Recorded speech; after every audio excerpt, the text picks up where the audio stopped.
Sebagian besar warga negara Indonesia, WNI, masih bertahan di Israel di tengah berkecamuknya perang lawan Iran. Tercatat ada 194 WNI berada di Israel. Namun, mayoritas mereka memilih untuk tetap tinggal di sana karena masih merasa aman. Hingga Jumat, 20 Juni 2025, baru 4 WNI bersedia dievakuasi dari negara itu. Direktur Perlindungan WNI Kementerian Luar Negeri, Kemlu, Jude Nugraha dalam Sapa Indonesia Malam Kompas TV mengungkapkan mayoritas dari 194 WNI di Israel adalah mahasiswa magang yang ada di kota Arafah, Israel bagian selatan. 4 orang yang bersedia dievakuasi itu, kata Jude, sudah difasilitasi melalui jalur darat agar bisa menyeberang ke negara tetangga, untuk selanjutnya dievakuasi ke Indonesia. Evakuasi WNI dari Israel dilakukan lewat ibu kota Yordania, Amman. Dalam hal ini, pihak KBRI Amman dan Kairo juga turut membantu para WNI itu untuk bisa keluar dari Israel. Sementara itu, sebanyak 97 WNI dari total 386 orang yang berada di Iran sudah dievakuasi. Mereka terdiri dari 93 warga sipil Indonesia, 3 staf kedutaan RI, dan 1 warga negara asing asal Iran yang merupakan anggota keluarga dari salah satu WNI, sudah melewati perbatasan Iran, Azerbaijan dan saat ini masih beristirahat di Baku.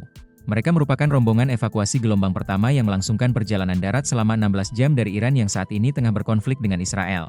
Selain itu, pemerintah Indonesia juga telah berhasil mengevakuasi 4 orang WNI dari Israel melalui Yordania.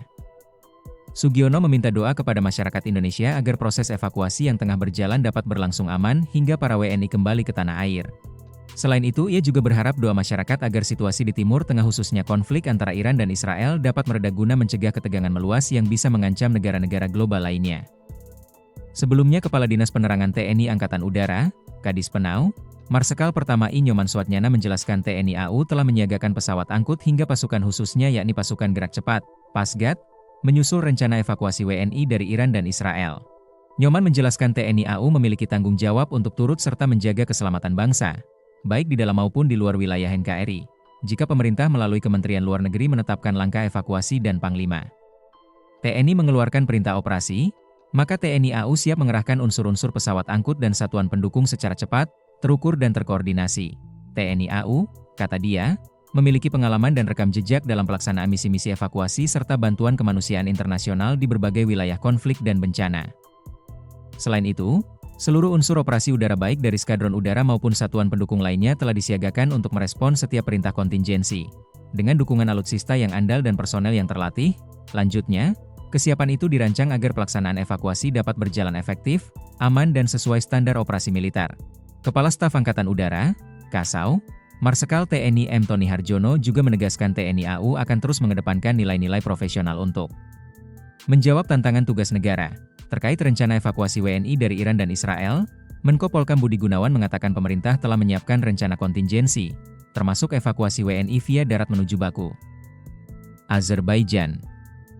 Rencana lain yang juga terungkap adalah para WNI rencananya akan bermalam selama 2 malam di Baku sebelum dipulangkan ke tanah air pada Minggu, 22/2025.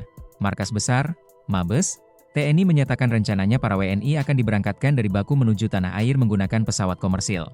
Mabes TNI juga mengungkapkan rencana evakuasi WNI dari Israel akan dilakukan melalui ibu kota Yordania, Amman. Namun demikian, Mabes TNI belum mengungkapkan kapan evakuasi WNI dari Israel tersebut akan dilakukan. Data Kementerian Luar Negeri mencatat terdapat 192 orang WNI di Israel. Sebanyak 11 WNI diantaranya telah menyatakan kesediaan untuk dievakuasi. Download Tribun X sekarang, menghadirkan lokal menjadi Indonesia.